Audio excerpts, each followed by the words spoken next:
গীতা বাঁচালো পরিশিক্ষিত। বন্ধুরা, গীতা এলএলবির আগামী পর্বে আপনারা দেখতে পাবেন যে গীতা বাড়ি ফেরার পথে দেখতে পায় যে কিছু লোক মিলে একটা মহিলাকে জোর করে গাড়িতে বসিয়ে নিয়ে যাওয়ার চেষ্টা করছে। সে আর কেউ নয়, পরিশি। যেখানে লোকগুলো পরিশিকে বলে যে তোকে আর ঘর থেকে বেরোতে দেব না, তুই সবসময় বাড়িতেই থাকবি।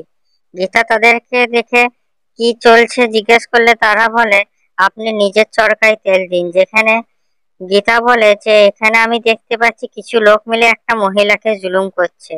যেখানে পরিশি গীতাকে বলে যে এই লোকগুলো আমার উপর জুলুম করছে। যেখানে লোকটা বলে যে আমি ওর স্বামী। তারপর গীতা তাকে বলে যে স্বামী থেকে আসামি বানাতে আমার বেশি সময় লাগবে না। যেখানে লোকগুলো বন্দুক দেখালে গীতা তাদেরকে মেরে অবস্থা খারাপ করে দেয় এবং পরিশের বরের কলার ধরে নেয়। যেখানে পরিশের বরও বলে যে আমি তোর সঙ্গে বদলা নিয়ে ছাড়বো বলে সেখান থেকে চলে যায়। তারপর আমরা মুখার্জি বাড়িতে দেখতে পারি যে সবাই গীতার অপেক্ষা করছে। গীতা বাড়ি ফিরলে সবাই জিজ্ঞেস করে যে তোমরা এত দেরি কেন হলো।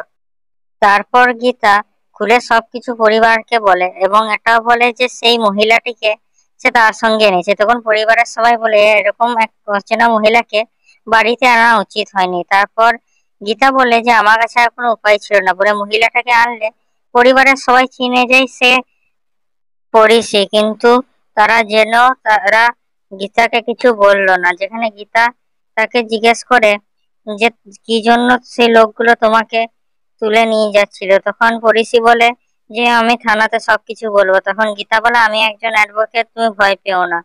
যেখানে পরিশি বলে তার বন্ধুরা তার পরিচালিকাকে বিল্ডিং এ খুন করেছে। যেখানে সাত্বিক গীতাকে বলে যে এ অচেনা মহিলা নয়, এ পরিশি লাহিড়ী। যেখানে গীতা রিকোয়েস্ট করে যে তাকে না বলতে না চাইলে সে ঘর থেকে চলে যাবে।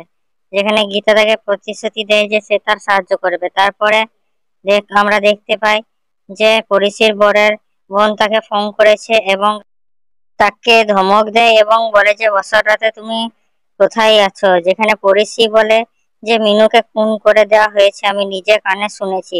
যেখানে অধরা বলে যে তুমি ভুল শুনেছো, এরকম কিছুই হয়নি।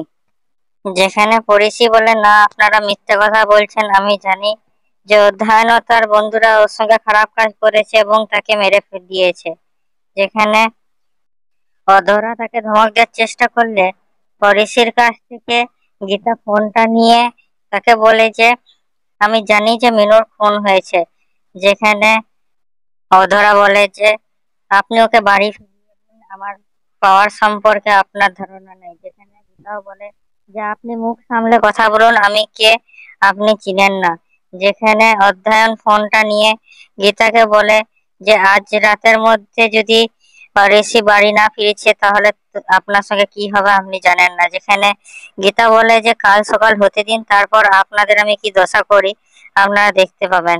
যেখানে ফোনটা কেটে যাওয়ার পর অধ্যয়নের গীতার স্কুটির নাম্বারটা মনে পড়ে। যেখানে অধরা বলে যে তুই গিয়ে স্কুটির মালকিনের খোঁজ কর এবং মিনুর লাশটা ঠিকানায় লাগিয়ে দিয়ে। যে তারপর আমরা দেখতে পাই মুখার্জি বাড়িতে পরিশি গীতাকে বলে যে মিনু আমার সঙ্গেই ছিল, ওরা তাকে খুন করে দিল বলে কান্নায় ভেঙে পড়ে গীতা শোনে। তো কি লাগছে বন্ধুরা, গীতা কি এখানে অধ্যয়নের কাছ থেকে পরিশিকে বাঁচাতে পারবে? বলুন আমাদের কমেন্টে। আমাদের ভিডিওটা লাইক করুন, আমাদের চ্যানেলটা সাবস্ক্রাইব করুন এরকম আরো আপডেটস এর জন্য।